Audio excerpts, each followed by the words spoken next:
Welcome, everyone, to Taking Action to Expand Nature Access in Communities. My name is Sarah Coles, and I am the Executive Director of Texas Children in Nature Network, and we are excited to have you with us today. We are recording the session. Thank you for joining us. To save bandwidth for all of our attendees and for a clean recording, we ask everyone to turn off their cameras and mute themselves during the presentation. I will be monitoring the chat so you can share your questions there, and I'll share them with our presenters. Please remember to keep your comments kind. Melody Alcazar is running tech for us today. Thank you so much, Melody. As I said, I'm recording and I'll share the link in a follow-up email. If you are uncomfortable with your name showing, you can change your name to anonymous and then private message Melody with your name for our attendance. Also, if your Zoom name doesn't match the name you registered with, please change the name or let Melody know. If you're in need of a certificate and we do not have your name, we will not be able to provide a certificate. And just a reminder, if you're needing a certificate, you will need to email the address provided in the Zoom link email at the end of the workshop. I'm going to do our land acknowledgement. Texas Children in Nature Network is headquartered in Austin, and as such, I'm on the ancestral and unceded land of the Tonkawa, Comanche, and Sona people. Our ongoing colonial presence on Indigenous lands compels us to take action now to counteract the effects of colonization. The work we do through the Texas Children in Nature Network is one small step towards that effort. And in just a couple moments, I'm going to put some links in the chat about land acknowledgements and those people groups. But for right now, I'd like to go ahead and welcome our speakers. Christian Alvarado is with the Children in Nature Network, and Colleen Hook is with Quinta Mazatlan. I get to work with both of them quite regularly on this project. And so thank you so much for joining us, and I'm going to go ahead and throw it over to you all. Thank you, Sarah, for having us here. Hey, everyone. My name is Christian Alvarado. Thank you for being here. I know that we are all doing great work to advance nature connection to children and their families. And that's what we're talking about today. And we're going to give you a couple ideas and a couple of things that are available to you, and also go into some of what McAllen is doing right now in their efforts locally. My name is Christian Alvarado. I'm the manager of peer learning for the Children in Nature Network. I also lead the Action Challenge, which I'll be talking about today. Outside of that, I am constantly holding events like this. I am holding one just after this call for our entire list of communities where people get to exchange resources, think about topic-focused events, and many other things. And I'm also here with Colleen Hook, who's the executive director of Quinta Mazatlan, an urban sanctuary in McAllen, Texas. Colleen, do you want to say hi really quick? Good afternoon. All right. And so we'll get right into it. Thank you all for being here and using the chat. I love seeing people engage in the chat. So if you have any questions during this call, please go ahead and use the chat and I'll be excited to answer something for you or make a comment on it. But before we get started, as well, I'd like to do a land acknowledgement. I am joining you from Connecticut, but I want to start by respectfully acknowledging that I'm joining you today from the unceded land of the Tunxis, Quinnipiac, and Wapinger peoples who have stewarded this land throughout the generations. I invite you to share your Indigenous land history of your location in the chat if you'd like to do that. And if you're not familiar with the history of your location, you can learn about Indigenous territories and land with Native Land Map at native-land.ca. And it looks like Sarah also linked a few links here as well. You can look into that as well. It looks like she put the link right in there for native land. In addition to land acknowledgements, here are some ways that you can support Indigenous people every day. Learn about whose Indigenous homelands you're on and normalize land acknowledgements, of course. Educate yourself on Indigenous issues. Amplify Indigenous social media accounts to reshare and amplify Indigenous voices year round. And then support Indigenous causes and businesses. Some of you have already done this in the chat, but if you haven't done that yet and may want to share some more, I'd love you to use the chat box to share your name, your pronouns, your location or native land, and maybe what's one nature-based activity that you do to take care of your mental well-being. You can share all of that. You can share just one of those. Let me know what you do to take care of your mental well-being. I will start by saying that this past weekend, I was able to go out to an event hosted by Latino Outdoors. And we were able to go kayaking on the Farmington and Connecticut rivers, and we had a great time. It was my first time working with them or going to an event.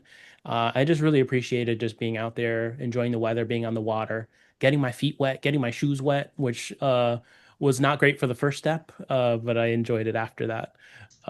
Yeah. All right. All right.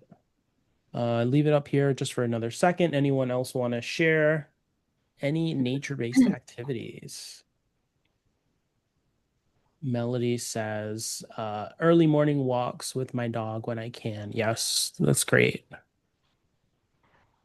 My cats are also very obsessed with nature, so anytime I open the window, they're just like glued to that, staring at birds.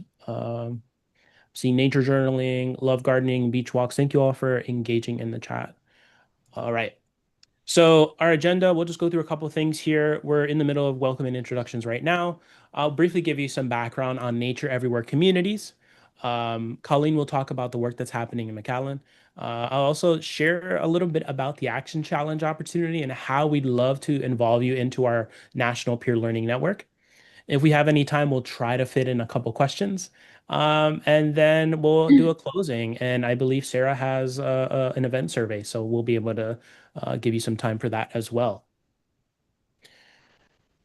As many of you know, playing and learning in natural environments tends to promote increased physical activity, improve motor skills, and decreased sedentary time, which is beneficial for various health outcomes in childhood and beyond. Children living in greener environments tend to have more positive moods, lower stress, and more positive social interactions. And time outdoors during the school day, such as through recess, holding classes outdoors, and outdoor walks on school grounds, supports cognitive functioning, contributing to students' academic success. And then lastly, childhood time outdoors in nature can foster connections to nature and offer a pathway to pro-environmental behavior in childhood and adulthood. The Children Nature Network actually just recently developed a benefits of nature toolkit, which will provide you a few options to make the case in bringing equitable access to nature to children. So there are great speaking quotes that you can pull from there. We have some great research papers and things that we lift up. So if you need any background for a slide or anything like that, go on there, the benefits of nature toolkit, and we have some things for you. So give you some background. So we are working in Nature Everywhere communities. We have two partners. So Children Nature Network partners with the National League of Cities and KABOOM. At Children Nature Network specifically, we support and mobilize leaders, educators, activists, practitioners, parents working to turn the trend of indoor childhood back to the benefits of nature and to increase safe and equitable access to the natural world for all. And we do this by supporting community teams across the country, creating an extensive research library, as I was just speaking of.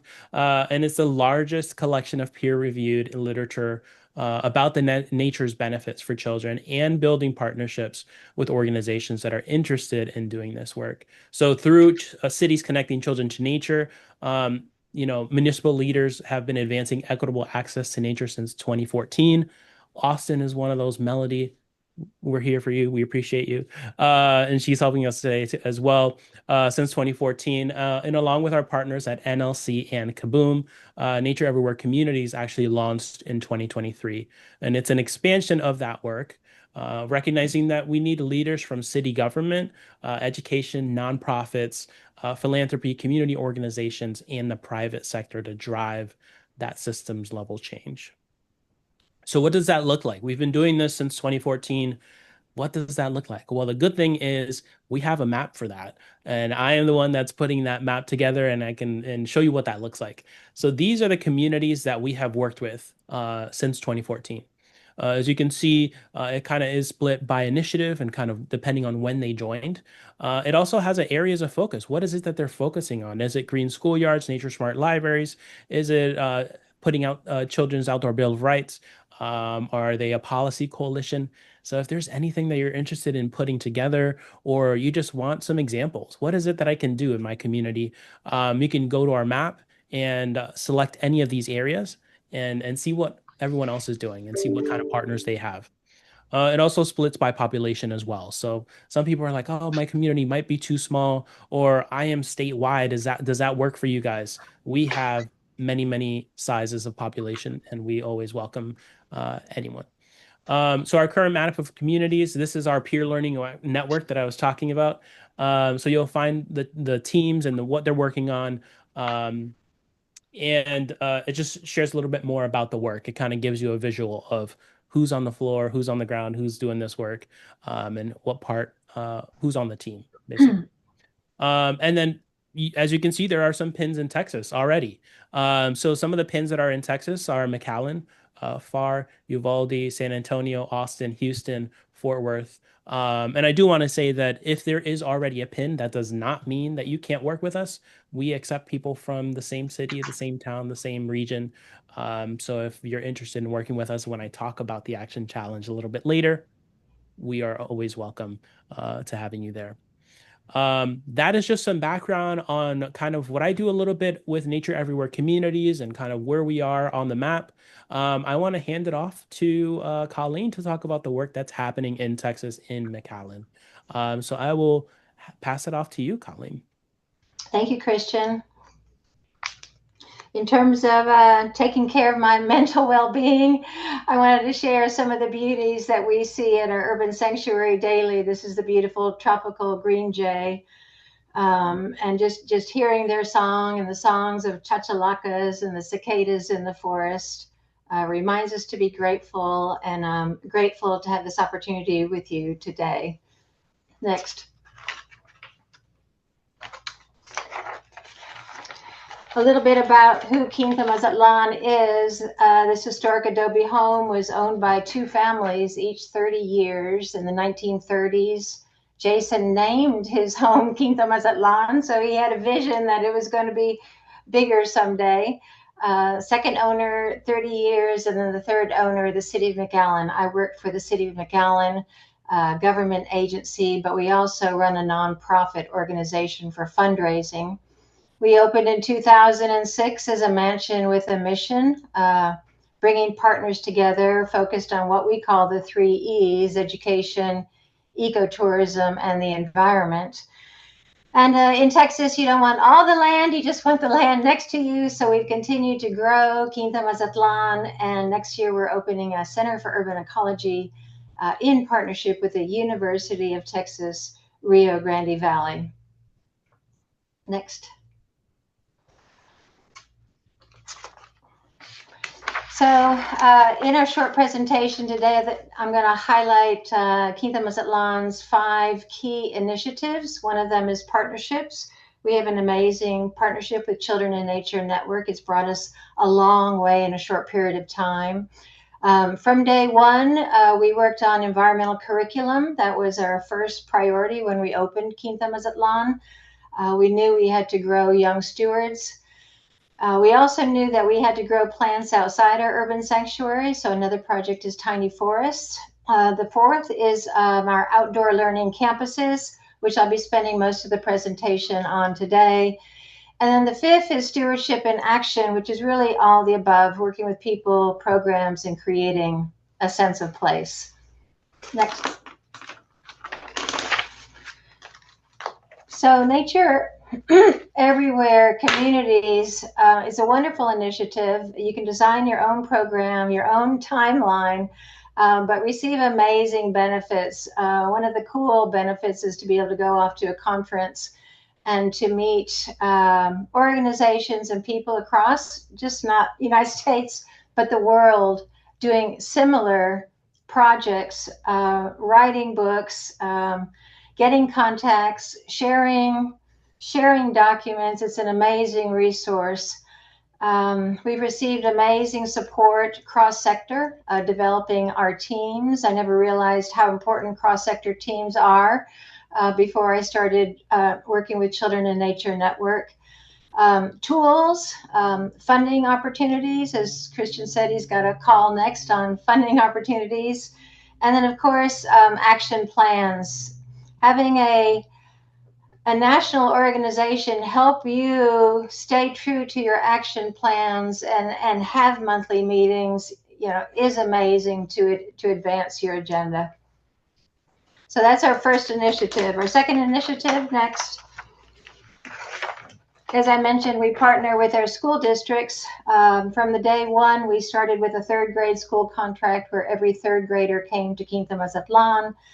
We grew that to every fifth, every seventh, now high school science AP. So we have close to 10,000 students that come to the center. So we've been able to develop really good relationships with these schools. So when we move into these green schoolyard projects, we already had the relationship in place and the trust in place that we were delivering curriculum-driven programs to help their students in many a way. Next.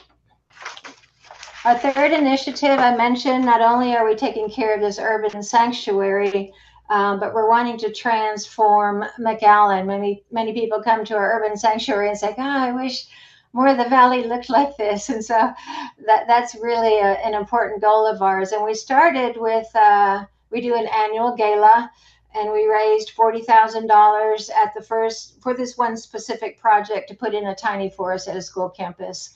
And as you can see, schools have a lot of grass and a lot of asphalt, not serving much of a purpose. And so these are pictures just barely a year after the planning of a tiny forest, which is about the size of a tennis court. And it's really designed for habitat, although we have curriculum lessons that complement this and how the students can use this as outdoor science labs. So this is a major third initiative that we have going. Next. And our fourth initiative, I think Children in Nature Network refer to it as green schoolyards. We're calling it a schoolyard forest because that's what our grantor calls it. I've heard living schoolyards, outdoor living classroom labs. There are all sorts of names for this project, but we received a significant grant, $2.7 million, to put in 7 schoolyard forests. And we've really been doing this hand in hand with Children in Nature Network because they have the experience. They know people who've been doing this around the country. And they've flown in and emphasized. It's always interesting that the experts are from out of town. You know that feeling. So if we can fly in somebody from Children in Nature Network and they reiterate and expand on the importance of this movement, it really helps us locally. Children in Nature Network is not only helping McAllen. We had 4 other districts in the region that received funding. So we're working together as a team, and we are in the construction document phase. So we're like 1 year into this grant. Next. So how are the schools chosen for this grant?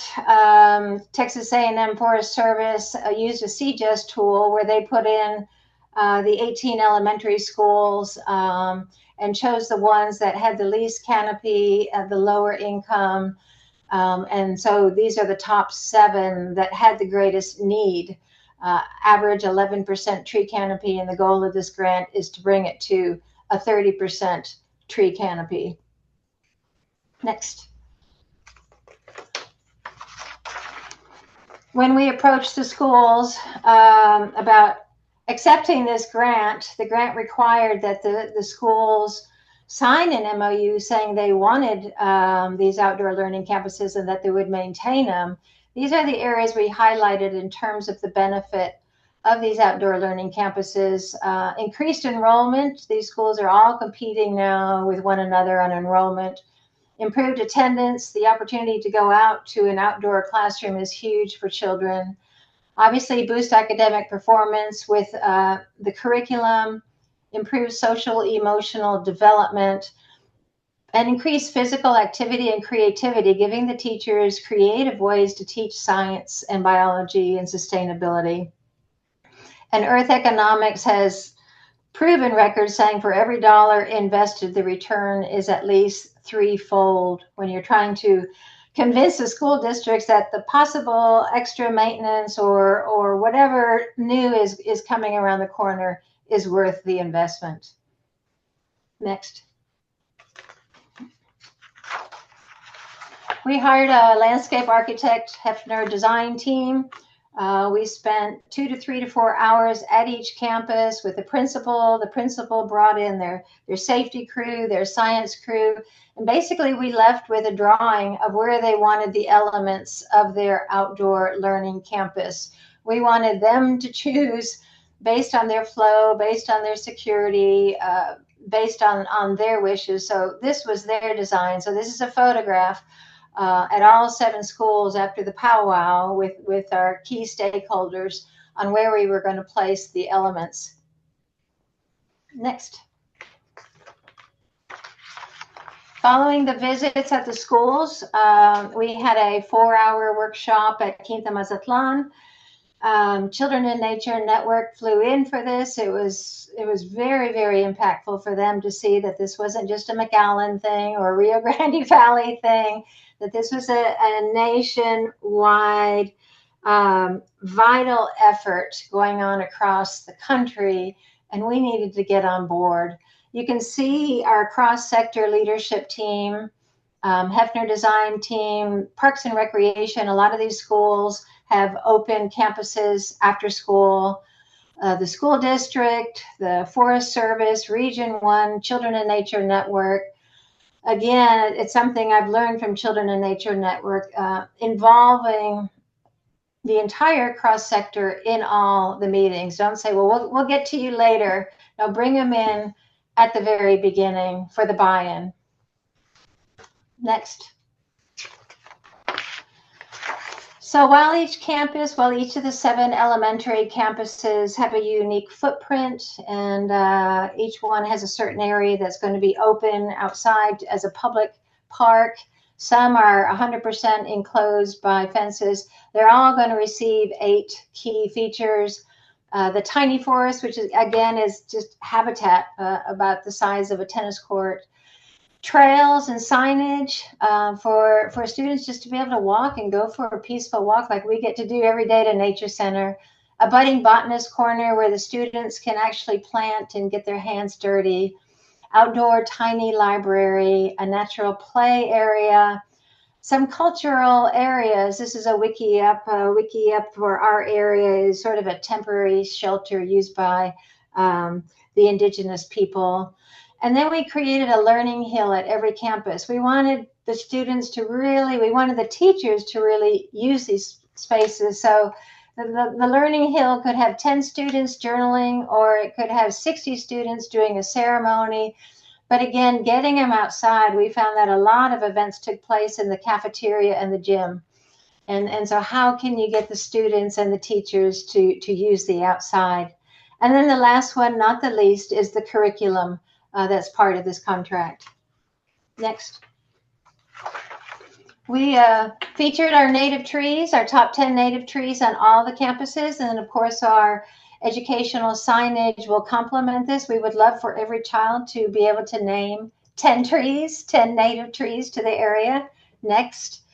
And the same goes for native shrubs. All the interpretive signage and the educational materials. So wherever they go, they're going to go, oh, that's a Turk's cap. Oh, that's fiddlewood. Oh, that's guayacán. And right now they arrive at our nature center going, oh, there's a bird in the tree. And then they leave going, oh, there's a green jay in the ebony tree. And just knowing the names of something just starts you on your stewardship walk, your partnership with nature. Next.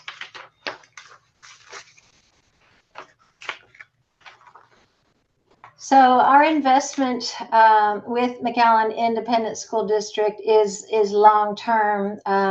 Quinta Mazatlan was able to get the funding. We're working in partnership on the planning. We're working in partnership with MISD and a landscape design firm on the design. The construction will be a building vendor. But what we need more than anything is for the districts to understand the importance of the long-term operating and maintenance, that we are handing this gift over to them to operate and maintain. So in all our meetings, we continue to emphasize the benefits for the students and the campus. increased enrollment, attendance, boost academic performance, physical activity and creativity for the teachers, as well as you all know, all the benefits for the environment. Next. So working with Children in Nature Network, we realized that we couldn't just stop at the 7. That would be like a pilot program. Why would we stop at the 7 and not give this gift to every student, every campus? So we were able to work together and get funding to do conceptual concepts for the 11 remaining campuses. And one of the key elements of this grant was to create a guideline booklet to make sure that these outdoor learning campuses are integrated in the teaching and operations of the school. And once Quinta Mazatlan or staff moves on, the project doesn't stop. You know, it continues to happen. Next. And then our 5th initiative, which really is everything I've talked about so far, and it's what nature learning teaches us, is that taking action, stewardship action, whatever you can do to lead to action, to lead to the action plan. So we started with identifying our project, and then identifying our partners and having the partners commit with an MOU or some formal way of committing with board members, boards of trustees, teachers, whoever, to make sure that this is a formal project. Form cross-sector leadership teams. I put 3 to 5. We had maybe 8 to 10 in our leadership team.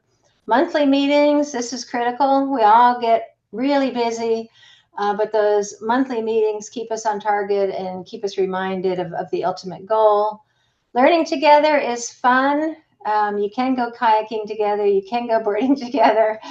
And ultimately, when you get on campus and you see these children planting plants and the big smiles on their faces, it's all very rewarding. And then take action and share your story. So I'm very grateful that Christian gave me the opportunity together to share McAllen's story that continues to grow. And I'm happy to address, Christian, any questions? Those are some of our partners, our cross-sector partners that are making this all possible. Colleen, thank you. We did have 2 questions come up. I think you may have answered one on the justifying the investment in your slides. So the first question was, are you tracking the ROI of the schoolyard mini forests? And if so, is it helping justify expanding the effort? That's the $1 million question, right?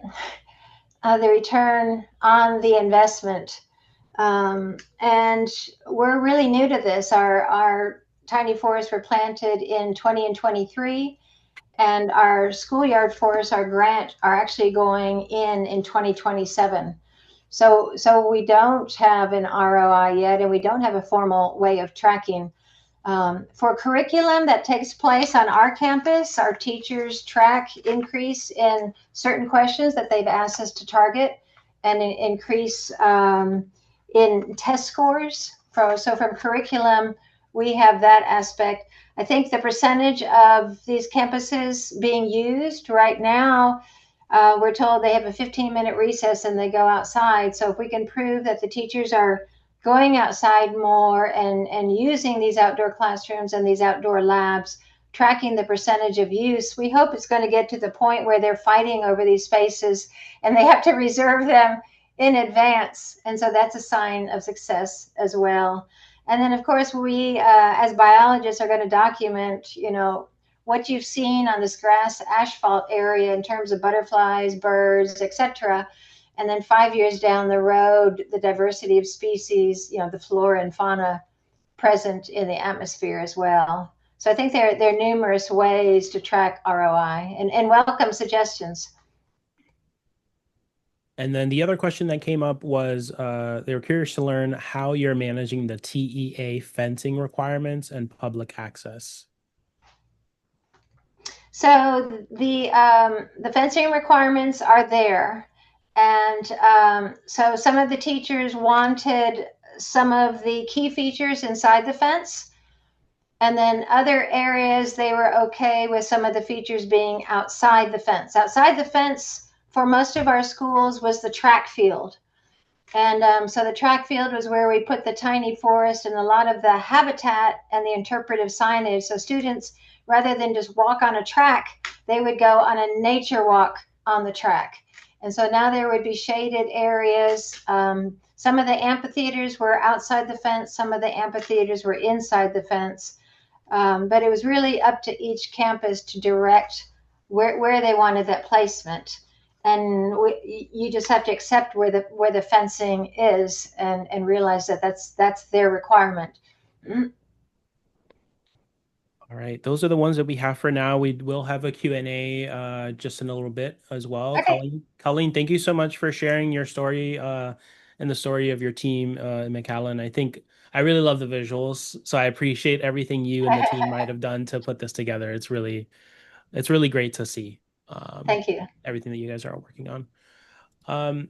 So here's my presentation. It doesn't have as many great images. It's just a lot of language and emojis. But so the work that we're doing at the Children in Nature Network is to try our best to support communities, advancing that nature experience for children and their families. And right now, the opportunity to join our network is through what we call the Action Challenge. So the Action Challenge is a part of the Nature Everywhere Communities initiative. And it celebrates and recognizes a community's progress in increasing nature connection for all children, especially children of color, those experiencing poverty, and other groups who have been historically excluded from nature-based experiences and learning. Communities join and they can work at their own pace. You choose how deeply you want to engage into this challenge of gaining increased recognition by taking those actions, which I'll talk to you about in a second. Colleen did a great job at talking about how important the cross-sector team is for you. So to join the Action Challenge, all you need is a minimum of a 3-person cross-sector team. That's going to be people from different organizations, so community organizations, city departments, schools, other partners committed to children, connecting children to nature. And again, ideally, teams include members from more than one organization or government department. Just make sure that people's voices are included in this process. And if you're going to need someone's help in the long run, include them in your team, right? Colleen mentioned this, like don't involve them later in another meeting. Bring them in as part of your team. So that is all it takes to join this action challenge. Have 3 people or you and 2 other people to make a team of 3 at the minimum. It can always be more. And then you just register and have this commitment to implementing some actions. And ideally, these actions are completed within 12 months, but participation can continue beyond the year. After registration, your team would lead and engage in communities taking specific actions to complete those challenges.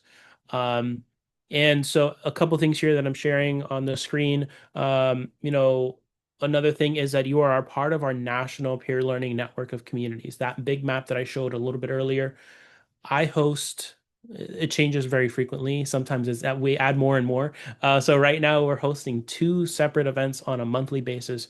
You join the things that you want to join and have availability for.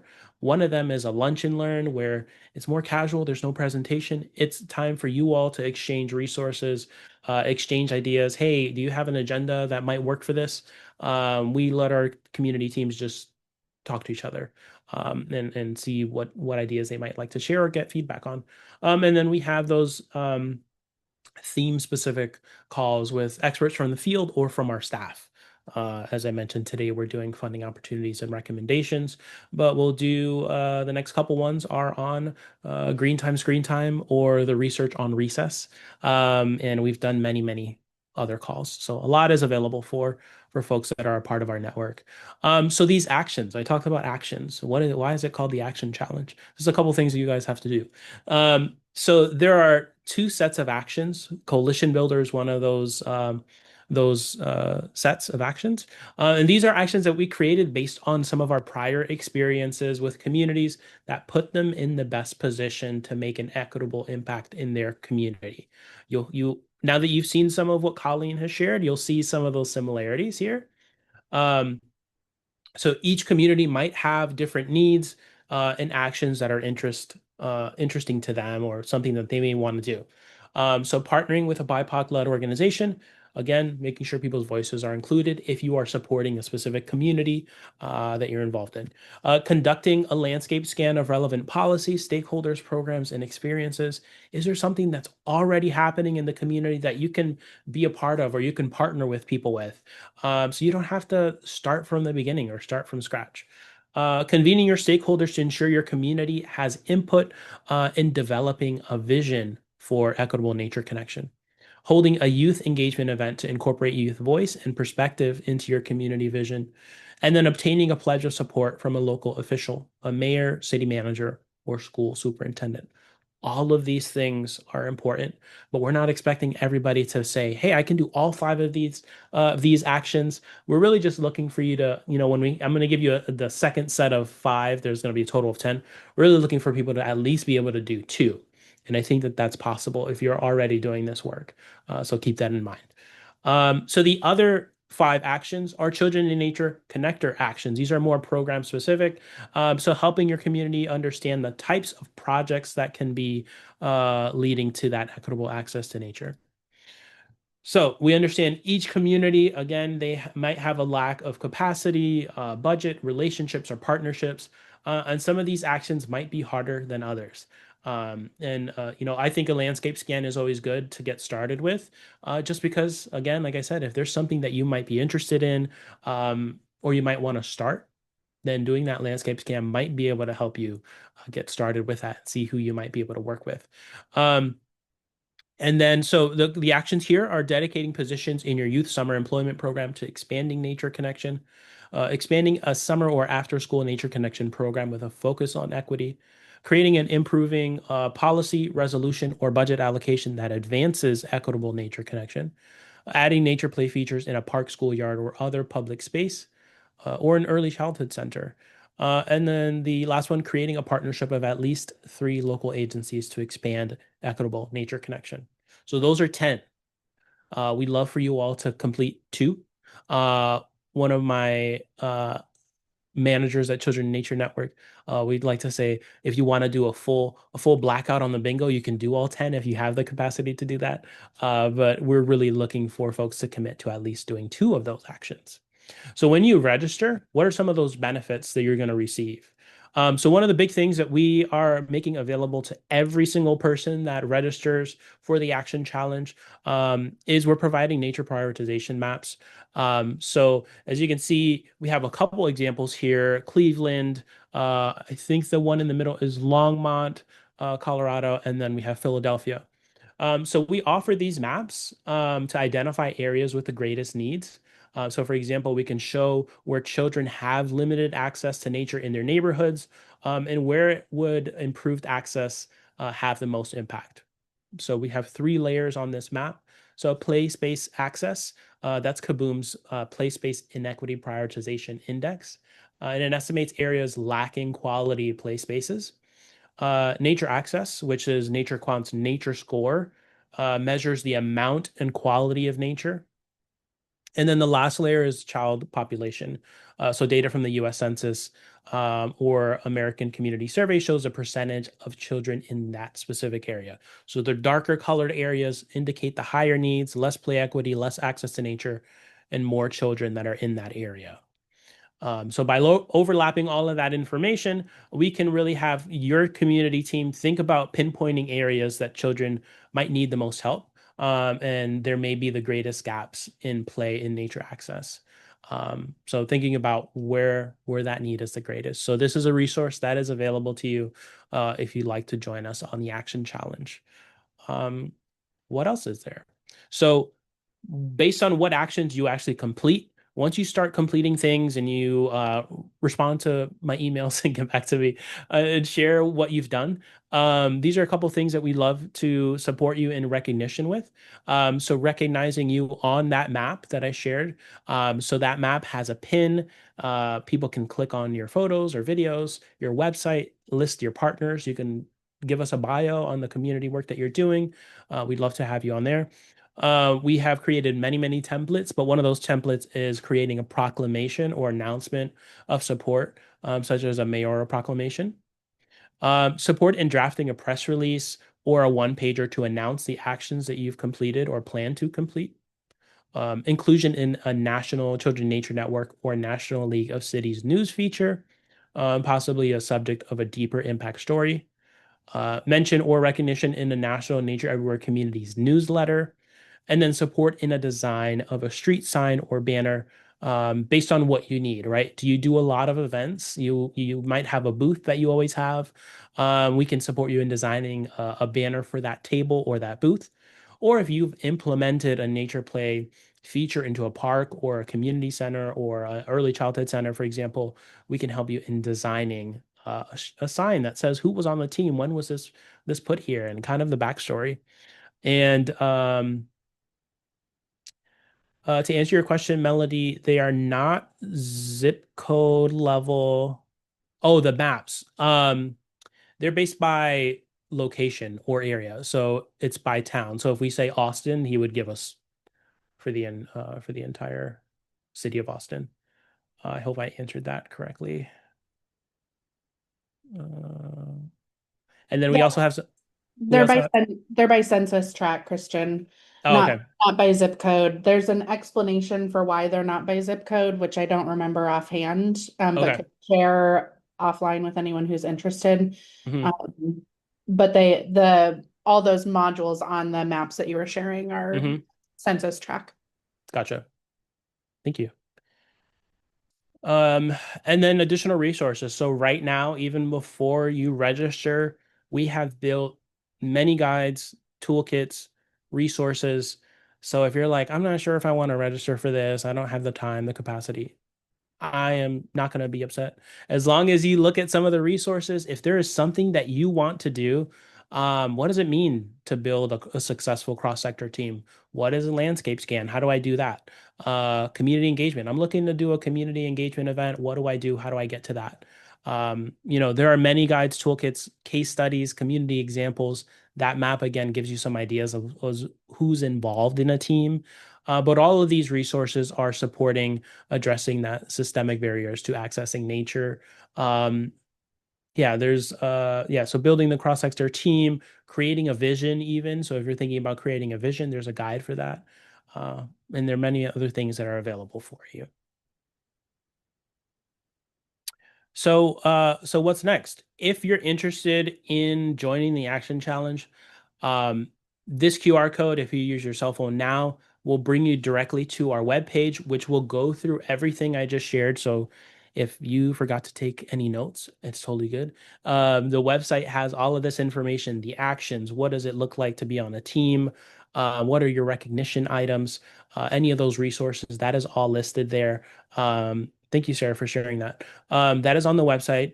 And then if you're just ready to go, you're like, this is good. I'm excited. I want to be a part of this. I'm going to post the registration link here as well. Take a look at that. It is very simple. It's just letting me know who's on your team, what's your email, why you want to be involved. And that is as simple as it gets. There is no interview process. There's no rounds of, let me make sure that that's the right team. As long as you all have a 3-person cross-sector team, that goes to me. I email you, I welcome you, and you start getting invited to our monthly events and getting those resources. So I'd love to welcome you all to that. And then also here on the screen is my email. I'll type it into the chat as well. If you are uncertain, if you are interested or not sure how much like time it might take you, or if you're saying, I think I have a team, but does this work? Please send me an email. I'm also always available to go on a meeting with you one-on-one, or if you have a team that you're considering to meet with you all too.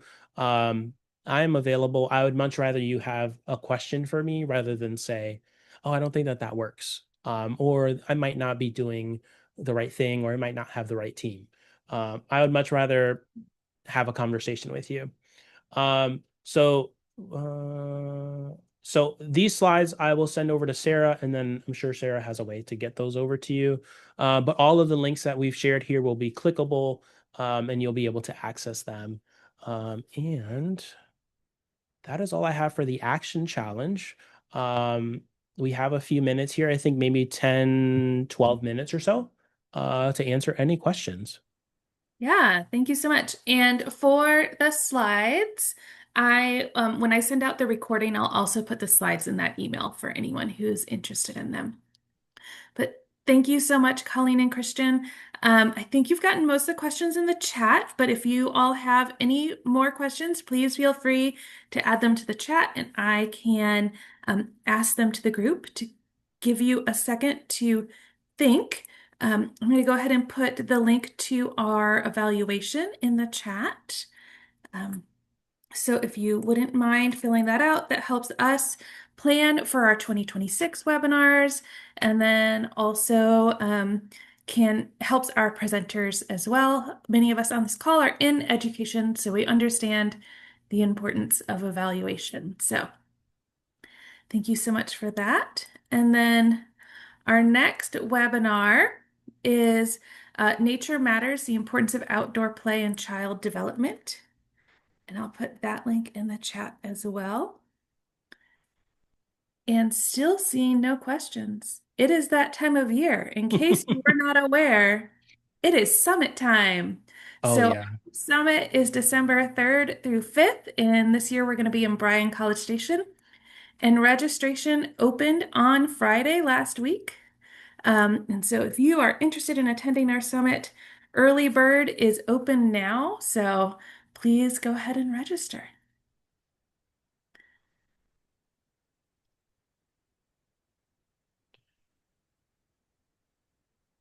All right. Well, I run a lot of events, and I know that sometimes there's questions and sometimes it's quiet. I am totally okay with quiet. But if you have any other, we have a few minutes here. If anyone has any questions, go for it in the chat, or if you want to come off of mute and get on camera, totally cool. As a reminder, Sarah is recording, so just keep that in mind. Yeah, we do have a question for Colleen. Audrey asks, she says, I'm curious if pediatricians were involved in the project in McAllen. I'm a pediatrician in Corpus Christi and love more pediatricians to get involved in these projects. And Audrey, I will say Driscoll has been a big partner of our work down in that region.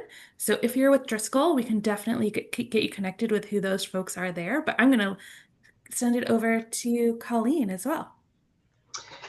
We actually work with Driscoll as well on other projects, but we have not involved them in the school project, interestingly enough. It's a great suggestion. Thank you.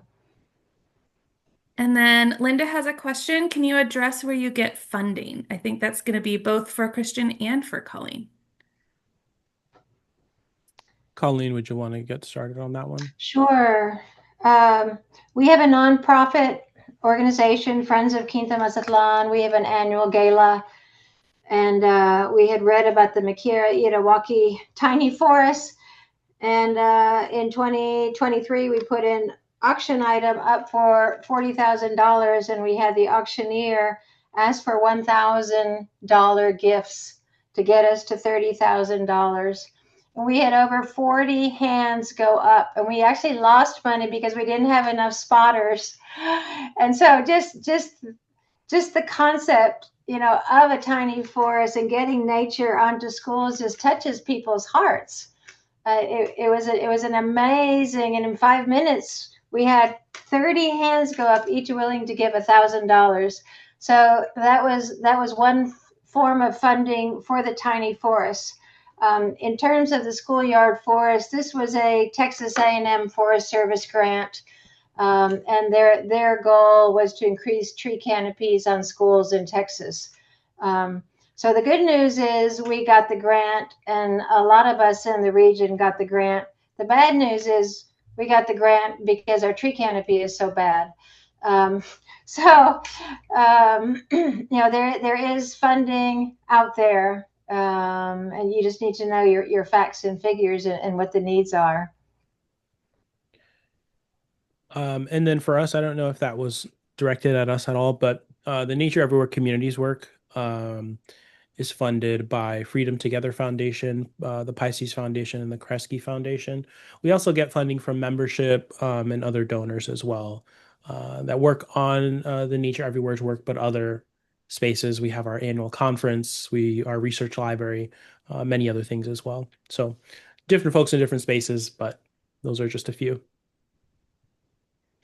And I'll chime in here too. Texas Children in Nature Network, as confusing as it sometimes is, we are a separate nonprofit from C&NN, and so a lot of our funding comes with, we actually do get some funding from C&NN, so thank you to them, but also your memberships, for those of you that are members on here today, also private foundations and grants as well. We have had several big projects with Texas Department of State Health Services as well.